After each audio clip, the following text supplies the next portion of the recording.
panibagong hamon para sa kanilang buhay. Ang agrikultura ay mahalagang aspeto ng lipunan kung saan tayo ay kumukuha ng ating mga pangangailangan. Pabigas, gulay, prutas o karne ng hayop man, mababatag o dagat man.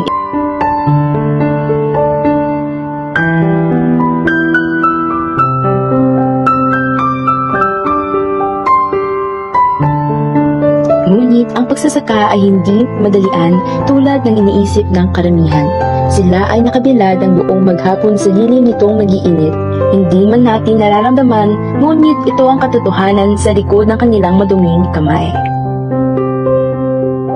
Dugo at pawis ang kanilang puhunan upang makaani ng kalidad at preskong produkto upang sa taong bayan ito'y ilahad.